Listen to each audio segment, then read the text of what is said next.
Hey everyone, I'm Patrick Jones, and welcome to episode 73 of That Gives Me Anxiety. Part 2 of Overthinking. Yeah, definitely go back and listen to episode 1 if you want to hear the full thing. But in this episode, we're going to hear more tips and tricks and just evaluating overthinking. Oh man, what a weekend. Weather was great, really hot. Oof, a lot of sweating. You just watched me climb down the stairs there. Really excited but the sweating. Saw some friends. That's always nice. Went to see some concerts. I guess one concert, but a festival. The High Water Festival here, which is at an old Navy base. Saw a couple bands I didn't really know. Then Big Boy from Outkast, which feels weird. Big Boy. It feels like a character, like a Nick Kroll character. But he was awesome. He was good. Like, I mean, how many hits does Outkast have? But the best band that we saw was Bleachers. Man, brought the house down. So much fun. Really, really great to see them live. I brought out Lana Del Rey, Beck, and the lead singer brought out his dad.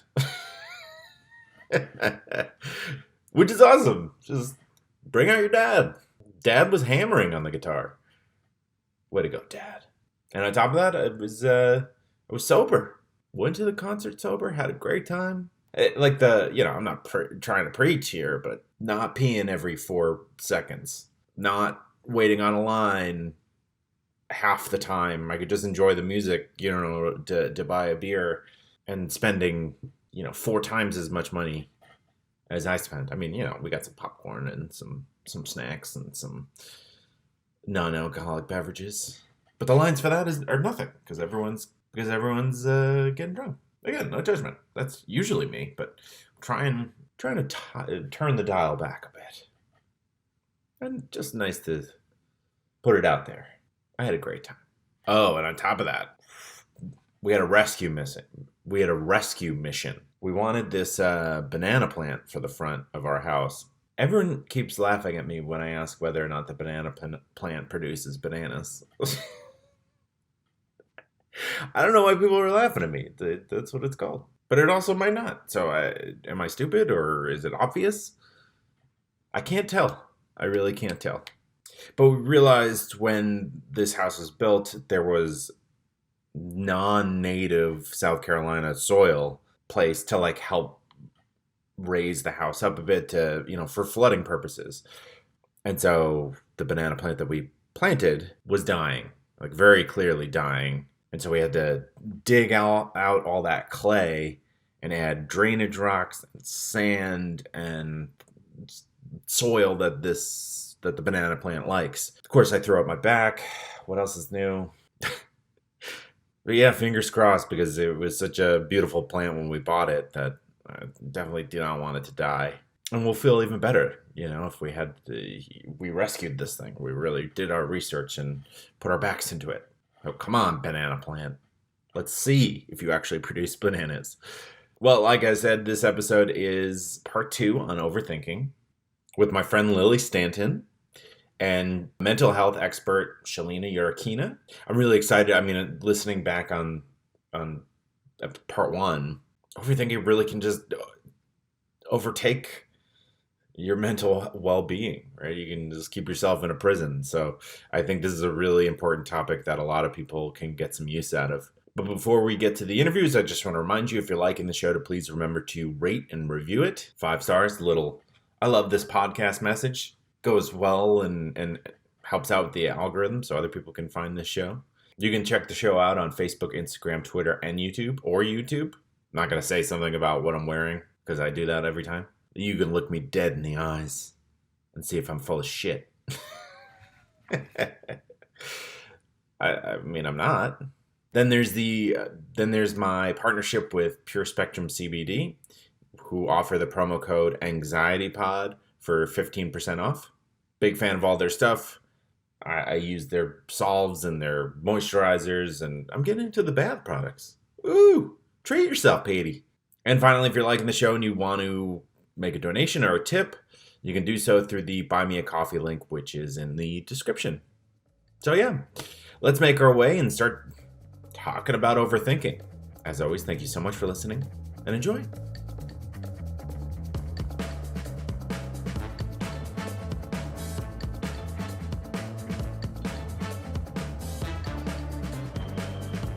Joining me again for part 2 on Overthinking, I have my friend Lilly Stanton, who's an improviser and a teacher. Lilly, thanks for coming back. Thanks for having me back. Of course, yeah. Really excited to keep this conversation going about overthinking. And for the listeners, I should also mention we also interviewed Shelena Yarukhina, who's a mental health professional, to help us stop overthinking a little bit. So I'm curious whether or not you described in the last episode how you were in a religious family or situation, or I don't know how you would choose to describe it, as a little kid, and that may have led to overthinking. But outside of that, do you think that you overthought a lot as a child? Oh, yeah. Yeah. Oh, yeah, that's my middle name. Yeah. And I think you get into a pattern of it works. Mm. You start to believe, well, yeah, if I think about it enough, like it works. And if I do all these, especially so the religious background, just being a girl in the Mm-hmm. world background, going into education background, there's so much praise for being like perfect Mm. or getting all the answers right or being the Mm-hmm. best one, or if you do this, this, and this, then you are get the gold star. There's so much reinforcement for Mm-hmm. perfection growing up, and maybe for young boys too, or anybody else. But I think young girls in the time that I grew up, there's so much praise for perfection. And then when you add in the religious part of it, and then when you add in going into a field like education where you get someone this doesn't happen in other jobs. Someone comes as part of your job and sits in the room and watches you do your job and Mm-hmm. fills out a checklist and tells you what was perfect and what wasn't perfect and how you could make it perfecter. And how do you not overthink with that? Yeah. Well, and so much is on the line. I don't, there isn't tenure here in South Carolina, is there? Goodness, no. Okay. Well, yeah, that's a whole other podcast episode about the failings of the South Yeah. Carolina public education system. Yeah. But there's still, when you're being watched and judged on your job, and it's like this person isn't watching you the late nights that you're doing lesson planning and like the extra time you spend with kids or calls to parents or on and on and on. There's so much pressure added to that. But they are saying, to add to the stakes of it, if you do everything that's right on this rubric, that means you're a good teacher. If you're a good Mm. teacher, these kids won't go to prison one day. I mean, Have period. a great day. Yeah. Yeah, honestly, that's the pressure that is on educators. You do this right, their entire life's success or failure and happiness and unhappiness and just like general, what's the word, like Appreciation or like enjoyment. an fulfillment in life. Okay, yeah. It hinges on you. Hinges Hmm. on you showing up to this classroom and doing everything right all the time. Yeah. And here's how you do everything right all the time. And when you don't show up, they're going to be illiterate. And by the way, if they're illiterate, they're going to go to prison, and it's all on you. And the fabric of our society and the country, and Yes. then the world will crumble. Yes. And that goes back to the faith thing, Hmm. where overthinking comes into that, is like, you are God's hands and feet, which I mean, Mm. that's a whole other, but you're God's hands and feet. And so you, 19-year-old college girl, if you don't go tell these little boys and girls in Afghanistan about Jesus Christ, their savior, and convince them that he is the only means of salvation, they're all going to go die and burn in hell. And you You could could have have stopped handled that. that. Yeah, you could have Yeah. stopped that. And I just don't, I'm sorry to go back to this again, but the weight of that, Hmm. Don't be sorry. That's you're talking about your own personal it is like experience. the overthinking Yeah. Betty Crocker box. Did you go to Afghanistan? No, God, no. Oh, okay. I did go to Guatemala though, Oh, which nice. no, Yeah. it was not nice. Oh, okay. It's not nice to do that. Yeah, that's true, I guess. Yeah. You I know? was just thinking it would be cool to see what Guatemala's like. I always like going to other Oh countries. yeah, it was beautiful. It was amazing. Yeah. But I wish that I hadn't gone to save anyone's soul. Right. Yeah. Well, Sorry, I don't even know what you asked me. no, I was asking about your experience as a kid, and that's absolutely true. I mean, I was in the same boat. I remember as a kid, I overthought so much that my teacher would call my mom and be like, "Man, he's just such a serious little kid. He's just like always worried." Mm, I remember this one day there was a slide on the playground and I didn't wait long enough. I must have been in like second grade or something. I didn't wait long enough and I slid down before the kid ahead of me could get off the slide. And I like kicked this kid a little bit just coming down mhm. the slide. And like they got a little hurt. And I worried about that for 3 years. Like just being like, I'm going to get in trouble. I shouldn't have done that. I'm a piece of shit. Like Mm. it's just, And what an illustration of how heartbreaking that is, overthinking is, and anxiety is, because that happened. You were mhm. 36 and you remember that moment. Yeah. Patrick, I'm going to tell you, as somebody who's on the playground every day, Yeah. that happens 17 times a day, every day, minimum 17 times a day, minimum, every day, 180 days a year, in hmm every school in America. Yeah, I'm And that's sure. something that has put weight on your heart and your life. Yeah, And I've seen seriously. literally hundreds of kids recover from getting kicked in the back on the slide just fine.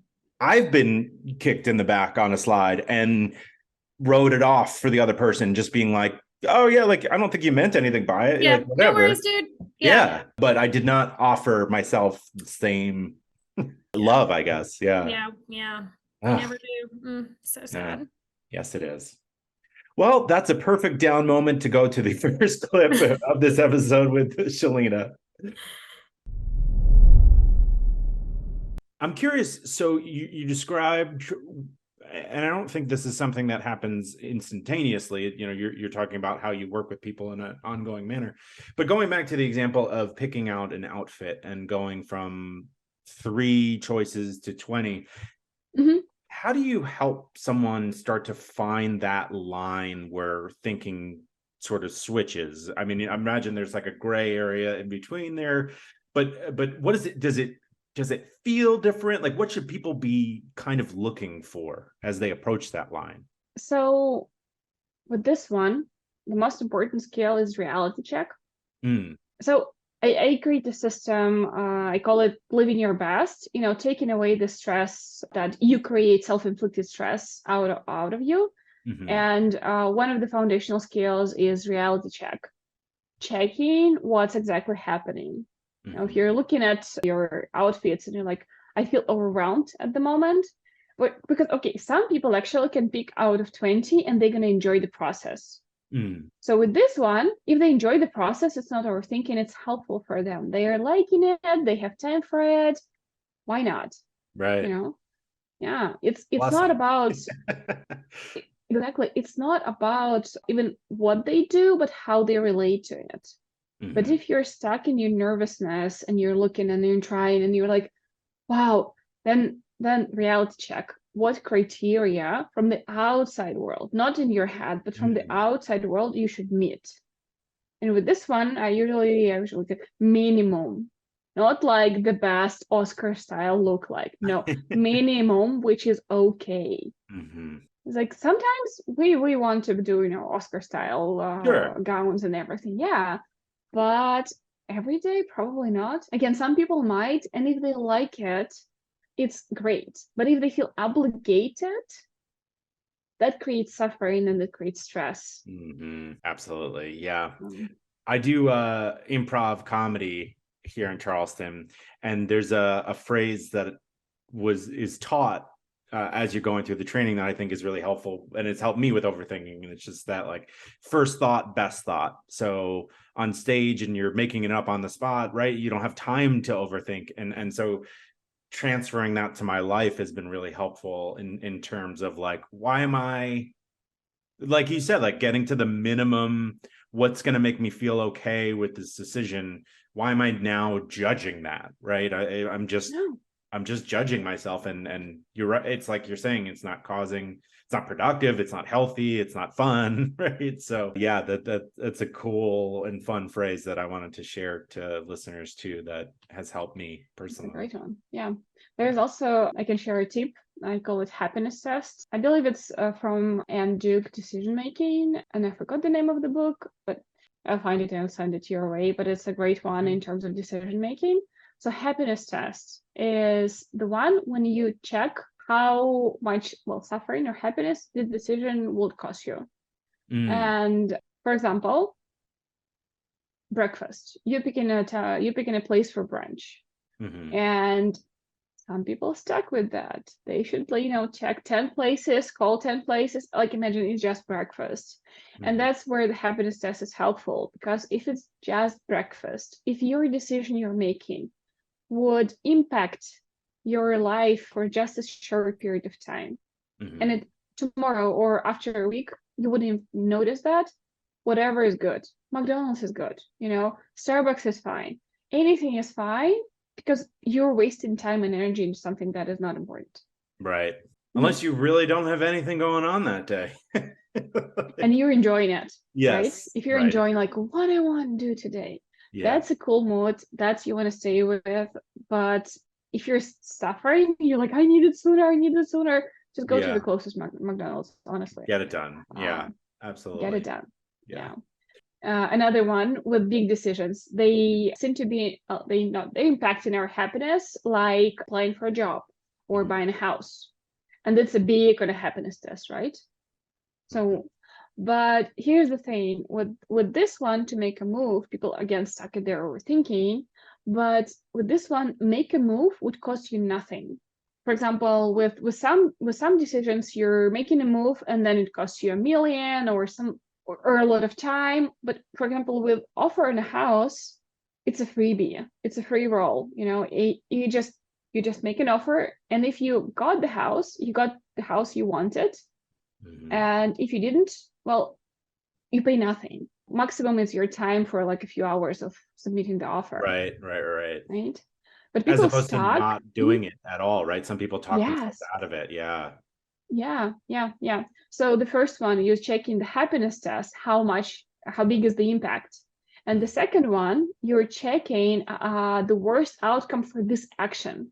Not for you not buying the house, but for you, not making an offer. What the worst outcome? They wouldn't take an offer. Yeah. Right. So the worst outcome is like zilch. It's nothing. Status quo. If and there's so many similar things. Going to a meeting, applying for a job, where actually coming costs you nothing. But if you get lucky, at the end you'll get your lottery winner this way. Yeah, that leads me to another question I want to ask you. So some of the scenarios that we've been running through are on the smaller end, like choosing an outfit or deciding where to go for breakfast. But some decisions do require a ton of thinking, right? And so it may make it different. Like using an example of buying a house, I recently bought a house with my fiance, and you have to thank you. Oh my gosh, what a process. You do have to weigh the neighborhoods, the schools, the this, the that, the commute.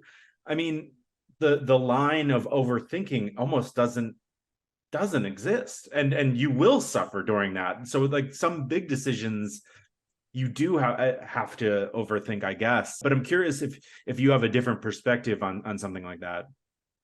This one, it's not necessarily overthinking.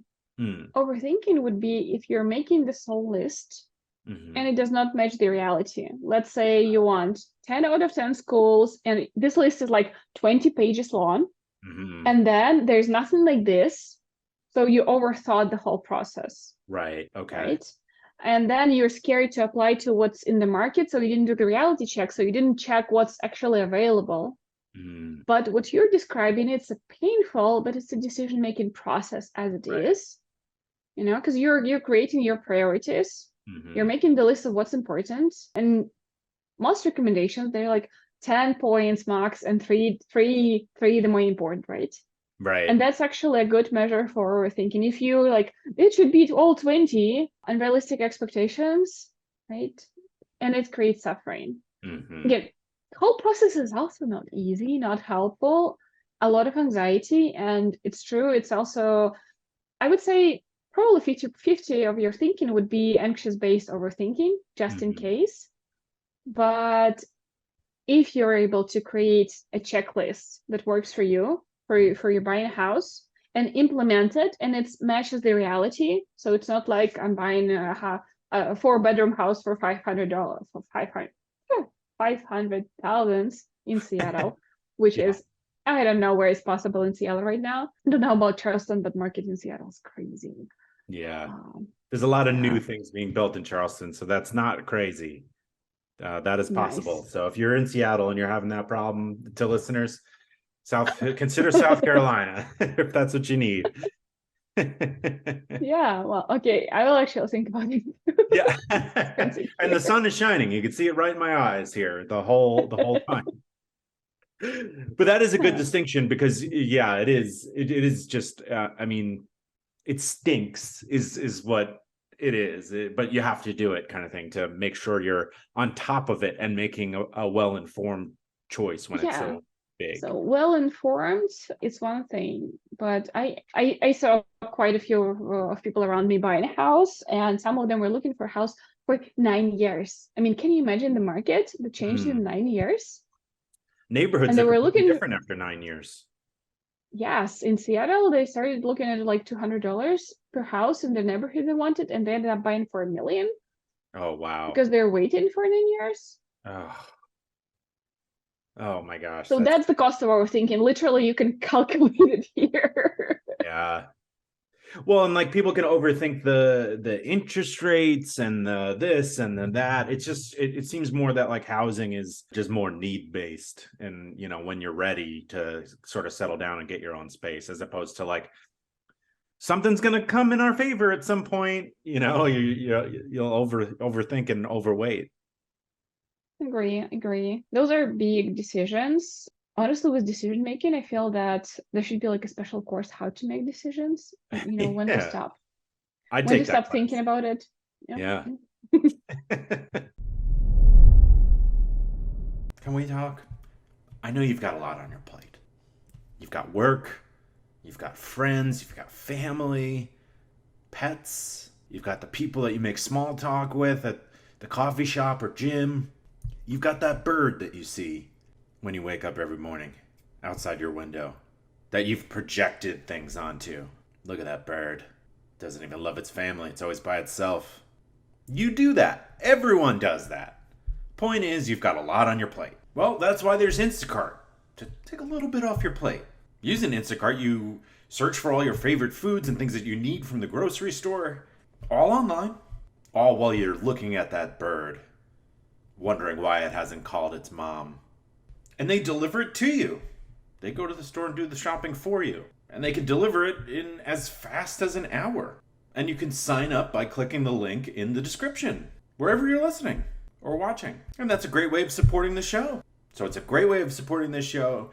It's a great way to make your life a little bit easier, because we all know that you have so much going on, like wondering whether that bird judges you back. One of the main points that Shelena makes in this clip is the point you were making in the first episode about checking to think about the worst outcome of each decision. And for people that didn't listen to that episode, I wanted to bring this back up, how you were describing that when you're overthinking, you'll think about the worst ramification of your choice and come to the conclusion about this isn't a life or death situation. That's a good reminder for people to break down the thought process and think about like what is the worst that could happen, because usually it's not as bad as you think. Yeah, it really usually isn't. And then I know, like I was saying, for me, the pandemic kind of crushed my overthinking, but and you were saying it kind of empowered yours, because I think the worst possible outcome during a lot of the pandemic was, well, I become a super spreader and 25 people died because of me. And that is the worst possible outcome. So like we can always acknowledge that sometimes the worst possible outcome is terrible. It is. Well, in that sense, right? Yeah. I was like really anxious because I was living in Brooklyn through most of it. And oh yeah, it would be like going to take the trash out. It's like, well, if I have COVID, then what if the little old lady who lives down the hall also I touch something, then she touches it and she's dead and it's my fault. It's like, That is heavy, and I guess I discount that at times. Do you watch The Good Place? No, I watched a few episodes. Okay, well, everyone who listens to this has to watch The Good Place, but they wait a minute. Did she say this? Did Shelena say this on the clip, or was this something else I was listening to? I don't remember her mentioning the good play. Well, Maybe I she think she did. did because she Yeah. talked about how, yeah, no, she did because how like nowadays everything you do is so interconnected. You buy a tomato and then it turns out the tomato was farmed on a farm that used unfair labor practices, and all of your every decision you make is connected to so many different things, and so everything you do is harmful, and it's Mm-hmm. so hard it's simultaneously so hard to do the quote unquote right thing.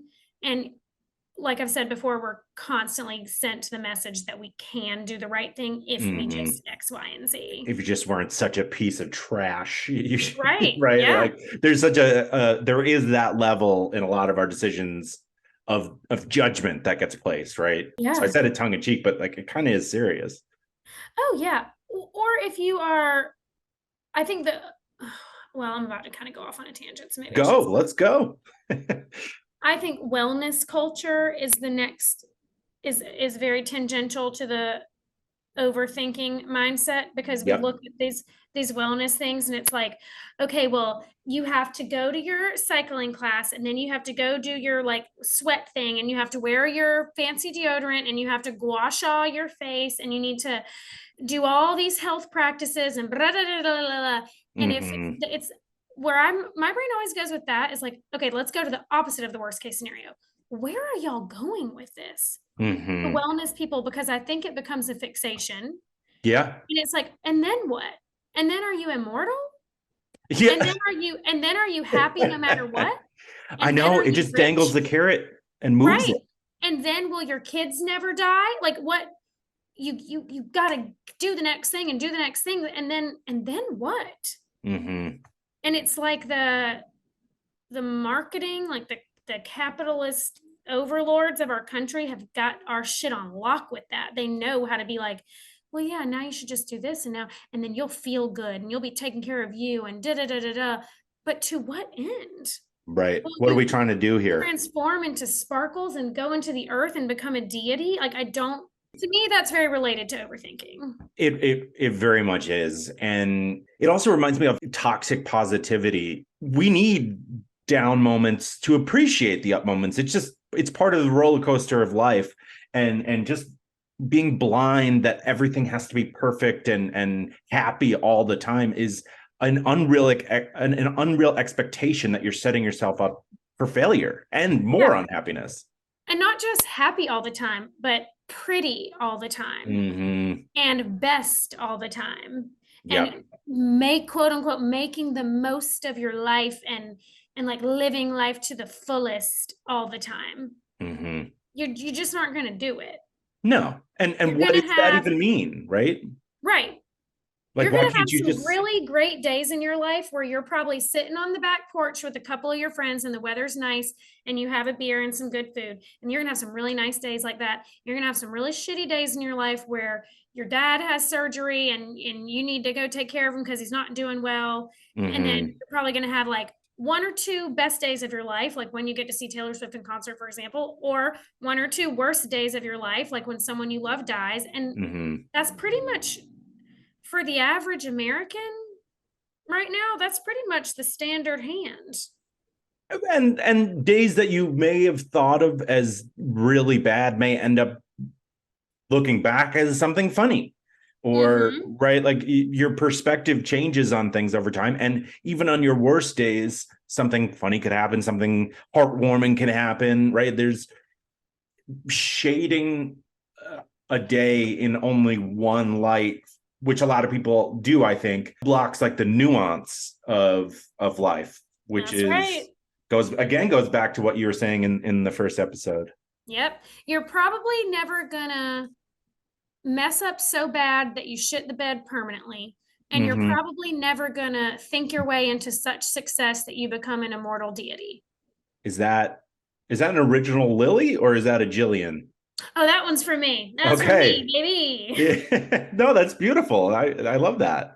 Another thing that I think was important to mention is how to stay realistic with your decisions. And I think that ties in exactly what you're saying about, I got to go to spin class and I got to make sure I drink 3 gallons of water and all these like health routine things that keep cropping up. And it's like, what is the payoff? What are we trying to get? What are we trying to achieve? Does having 10,000 followers on Instagram like actually get you anything, right? It's just, what is the thing to get? That's the question I always get to. yeah. What is the prize? I don't know. And I'm not even trying to judge anybody who's going for the prize, because maybe they're going to find it for themselves, and maybe they do have a goal in mind of what that is to them. Mhm. I don't know. To me, I'm just like, I would really like a life where I have comfort and times to have fun and people that I love, and That's for it. me, that's chilling. Yeah. Well, it reminds me of I mean, of course, I want to be rich. yeah. Like I'm not going to, so I gave up on that so long ago. Yeah, which is what Jim Carrey said about being famous and rich, and he said that I wish everyone would become rich and famous to understand how that's not going to solve their problems. And Yeah, it's the human condition. You know what? The title of the episode. You can't overthink your way out of the human condition. yeah, Like we'll create new problems. Yeah. yeah. Yeah, we're ding dongs. Right. We can't transcend ourselves, unfortunately. Yeah, unfortunately. Well, I think it's a good time to go to the fourth clip with Shelena, who talks about feeling stuck. One of life's mysteries is that birthdays always find me unprepared, catch me unprepared. I don't go on Facebook as much, so I don't notice them as much. But I want to express my love and appreciation for friends and family. That wasn't part of the copy. I'm just saying it. Year after year, month after month. Even when I see it coming, I'm not ready. Am I a jerk? Yes and no. Why do things have to be so black and white for you? But I've got great news, friends. Introducing monthly card subscriptions from the Cardist Studio. Join the service that delivers the card and the stamp that you'll need to your door. No more errands. Who wants more errands? I don't know why, but I'm starting to think of errands as a kid's name. Errands, go back to bed. Okay, but here's how it works. You choose your categories, from birthdays and celebrations to love and encouragement, or select their full collections and have those thank you notes and just because cards at the ready. Those ones are always so nice. Like when you get a card for doing something and it's just like a small little heads up or token of appreciation, it genuinely makes you feel really good. And best of all, you would never get caught cardless again. Let me repeat, you'll never get caught cardless again. Try to say that a bunch of times in a row. You'll never get caught cardless again. Monthly card subscriptions from as little as $8 per month for the card and the stamp. Delivered to you. TheCardistStudio.com shop subscriptions. And you can use the promo code AnxietyPod for 15% off your originating order.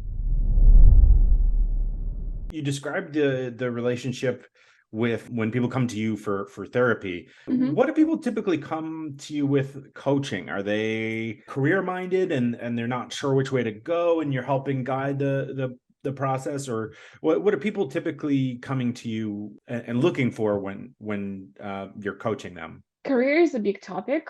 I think I mentioned that I started as a career coach, and then I switched to more overthinking because I'm not writing resumes, but I'm helping clear people's heads from what they think they should choose, to like, let's do a reality check, what's available, what the move is possible for you right now. Mm-hmm. I like example by in LinkedIn, that was name's Sheryl Sandberg. Right? Oh, Sheryl yeah. Sandberg. Yeah. Yeah. So she was talking about career opposed to the latter. It became a jungle gym. Mm-hmm. And, in the jungle gym, you're actually not looking for, the tree over there. You're you might be targeting the tree over there, but right now you're looking for the closest branch that you can grab Oh, that would move yeah. you. Mm-hmm. Yeah.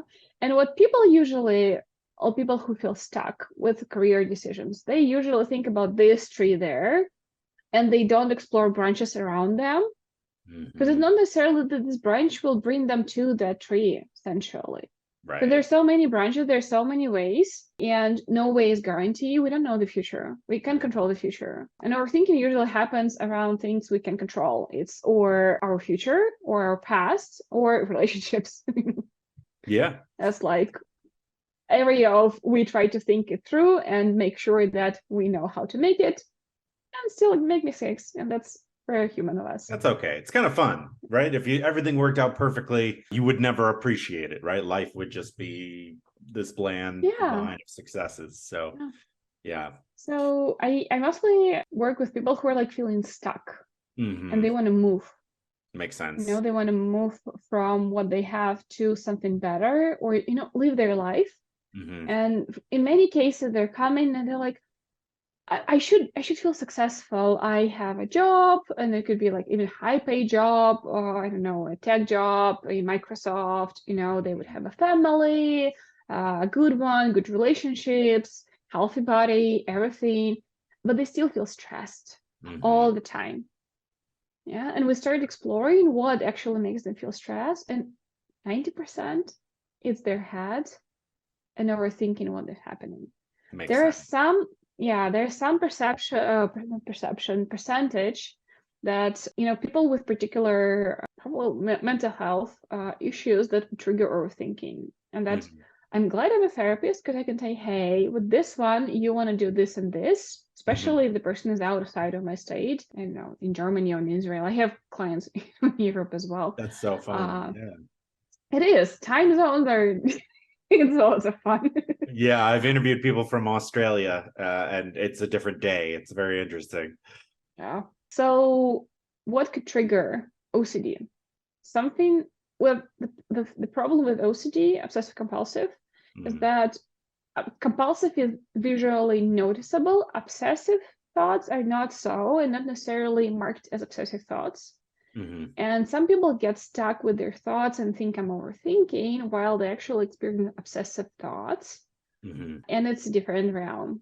And it's my goal in therapy is to actually be able to recognize the Mm-hmm. issue of what's happening and what is causing this overthinking, what is causing this process in their head. Some people would have anxiety that would trigger the process. You know, overthinking as a habit triggers anxiety, but anxiety as a process in their body, as a trauma response, would trigger overthinking as a coping mechanism. You know, Mm-hmm. like I feel anxious, so I'm going to think it through. Right. With those, I see when I see this, when I see other anxiety symptoms, I'm like, we're gonna start with anxiety correction through the body, not through the mind. Because when the body is calm, for the mind it's so much easier to actually be calmer.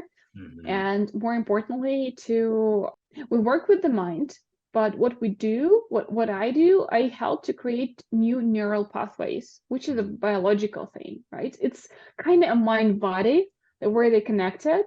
Mm-hmm. So to create those, it's helpful to have calmer body. It improves the flexibility, neuroplasticity of the brain. So it's just easier to create new habits. They would stick. That's one. And the third one that I found often people overthink is being on spectrum with ADHD or ADD. Okay. I work with a lot of women, and problem with women, it looks different than with men. Often boys get their diagnosis at elementary school. For girls, it shows different, usually closer to middle school. Mm-hmm. And there's a big percentage of inattentive type. You know, so those people would be in their heads, you know, head in the cloud. They would, you know, daydreaming all the time, or often. And I I have a checklist when the with the intake call. I'm like, it sounds like ADHD. Did you check? And many people would actually say, I was thinking about it and never checked. I was like, well, let's play it safe and let's think you might be in a spectrum. So what you can do and how it's going to impact you. Mm-hmm. Because with ADHD, brain functions differently, right? There is the lack of dopamine. So usually work with through the let's increase your dopamine levels. Let's create you a different goal setting system, which gives you dopamine. So you feel more motivated and you'll be not so stuck in your head or scared to move on or just daydreaming to avoid, actions. Right. Yeah, that's great. It's like, it almost doesn't matter if you're actually have it, if you're close. It's like, here's what you need to know, right? Here's how you can help yourself, right? I mean, and that's giving people tools so that they can help themselves, right? Is really the goal here. Yeah, that's literally my goal, is to give the tools to practice. Like I said, I believe regular therapy kind of creates this pattern for overthinking, Yeah, I can see especially that. when, yeah. So I'm all about, let's do something. Hmm. Let's change the way you think so you can do something. The fun parts, people are like, well, it's so hard to make a decision and everything. Like, let's just clear your head, declutter from all the thoughts. Clear the And cache, right? Like you would in your browser, in your computer. Yeah. yes, absolutely. And after that, voila, you actually have space and time to do something else. Hmm. Makes perfect So people, sense. Yeah. mhm. Well, we only have a few minutes left here before I have to let you go. I just want to make sure two things. Is there anything you think I'm missing? Anything that's important to this discussion? And while you're thinking of that, if there's anything else that you want to mention, social media or any books or blogs or anything like that that you think people should know about, or how people can find you. And I will repeat this because I'm sending like 19 questions your way, and I apologize for overwhelming you with that. That's fine. I know how to deal with that. Okay, yeah. Yeah. I guess the one thing I really want to highlight, we all overthink at some point in our lives. It's not the problem. We think, so there is a risk, there is a gray area where we overthink. Hmm. Right? And if you find yourself overthinking, it's also okay. You don't have to, beat yourself up for this, because it's another level of suffering, another level of overthinking. Right. You can just drop it. And if you don't know how, you can just find me, see what I'm writing about this, or listen to this podcast again. Hmm. I could be found on Instagram with Shelena Yarukhina, and you're probably gonna put it in your Yeah, I'm notes. gonna tag you, and so if you're listening to this, you'll tagged on all the social media, and I'll put your website in the description as well. Yep, and I will send it all your way. Well, Eventually. yeah. Well, thank you so much. I've really enjoyed this conversation, and I appreciate your time. Likewise. Thank you for having me. Of course. Okay, so I triple underline this part when I reviewed the clips, and what I'll just read it straight out. What you're doing when you're in therapy or working through overthinking issues is that you're creating new neural pathways, which is, it's crazy that it's like a real thing that's happening in your brain. You're like Yes. rewiring your brain. Yes. When she Incredible. said that, I too was like, Yeah. because it changes your actions and your entire belief system about the world and how you go through everything you go through. Yeah. For context for the listeners, neural pathways, like your brain makes shortcuts to decision making to make things faster. Your brain's constantly looking for ways to make things faster and easier so that you can take on new novel information and move on with your life. And so the old metaphor is that your neural pathways become like a ski slope on a freshly snowy hill where it just gets smoothed out. And so you go to that pathway more often than not. And therapy, sometimes people suggest this about mushrooms. It allows you to create new neural pathways, which allow you to think about the same situation differently. And it just makes my jaw hit the ground. I had this profound experience. Yeah, tell It me. was not mushrooms or anything cool. It was perfume. Oh. I had my mom bought me this fancy perfume one Mm-hmm. year for my birthday, and it smelled so good and I loved it so much, but I wouldn't wear it because I was like, well, it was really expensive, so it needs to be a nice enough day to wear it, and then like it needs to be like Oh. and so I couldn't. I was like paralyzed out of wearing this perfume, which is so silly. And I was telling my therapist about this, and at that time, my anxiety was still like at peak levels. And Hmm. she was like, "What if you just pretend that you're just someone that you're not, and just every day, just put the perfume on every day." She basically condensed all the anxiety I was having into just this perfume bottle, and she's like, just put the perfume on every day. See what happens if you do that. And But what just make it happened? a project. And I will do an assignment because I need to be perfect. So I was like, okay, I'll put the perfume on every day. But she told me to. And so I did. And it changed the course of my life. I'm not Wow. kidding. Because it was the first opening up to me of like, A, there's the element like this is my perfume. I can wear it every day if I want to. I deserve to wear the perfume. And Hmm. B, that decision doesn't matter that much. Hmm. I'm just gonna smell good. Yeah, And which is if good. That's a good thing. Right. And if all the ifs, if I quote unquote waste it, there's more perfume in the world.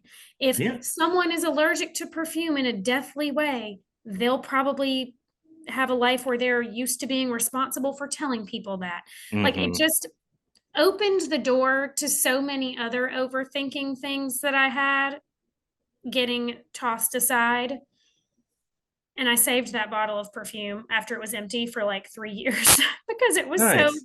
meaningful to me. And it That's created a new awesome. neural pathway for me, that this Stop is making things this so is something you precious. can do. Yeah. Yeah.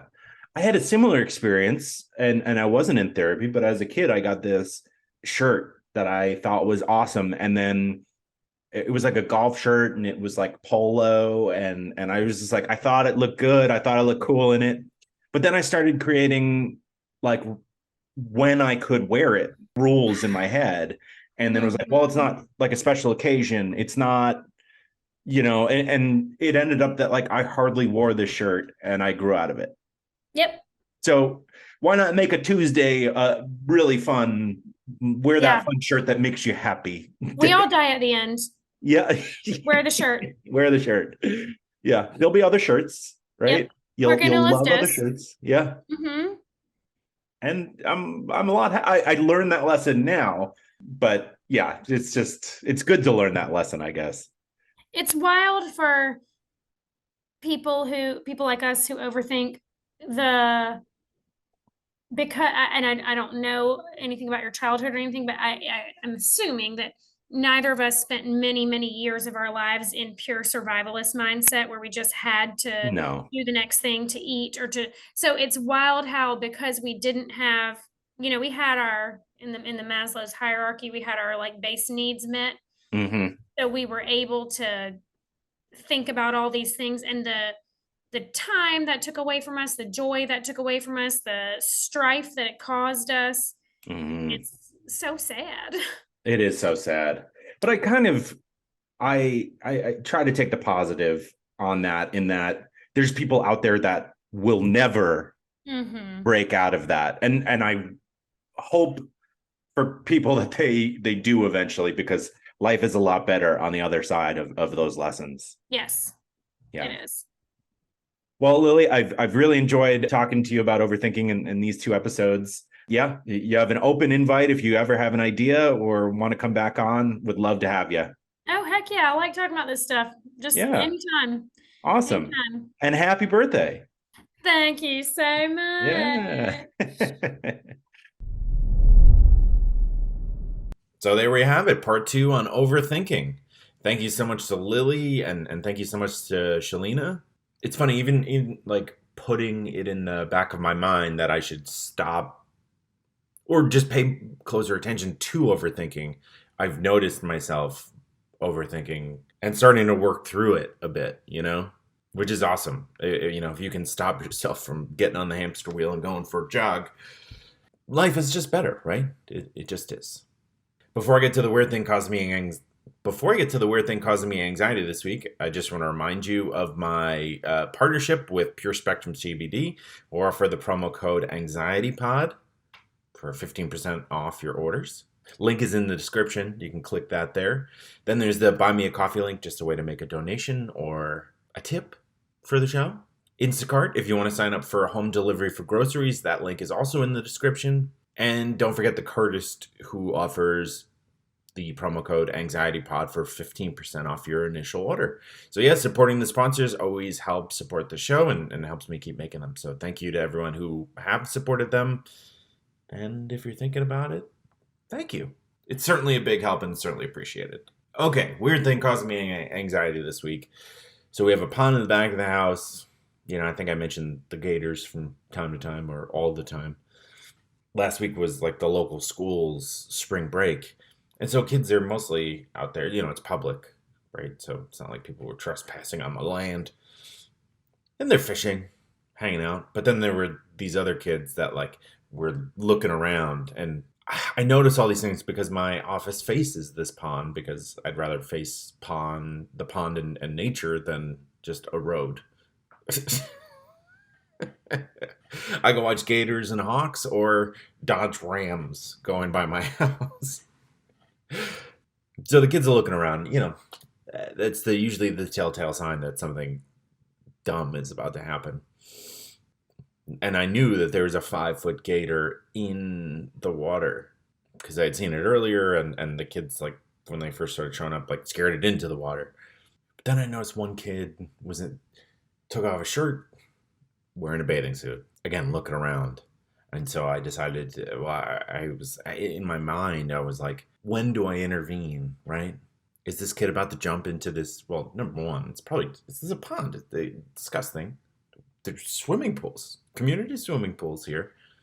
And people who have their own, make friends. And you wouldn't have to jump into a alligator-invested dumpster puddle, So I walk over to Jamie and be like, oh, what do I do? What do I do? Decide not to do anything right away, but if he jumped in, I was going to go out there. And then I watched the kid just do a cannonball right in there, and I freaked out. And I was like, oh, God, do I run out there? But I go to start running out there and just be like, get off my lawn. Not my lawn, but get out of there. What are you, crazy? There's alligators in there. But the one kid that jumped in and his friend, who of course was filming it, got to make that content, ran out before I could get out there and age myself. But, just looking out. We all do stupid things as a kid. I certainly did. But sometimes things have consequences, like losing fingers to alligators or worse. So yeah, that was a weird thing that caused me anxiety this week. Don't jump into ponds, especially ones with alligators. All right? There's a bumper sticker for you. Well, as always, thank you so much for listening. Have a great week, and I'll talk to you on Thursday.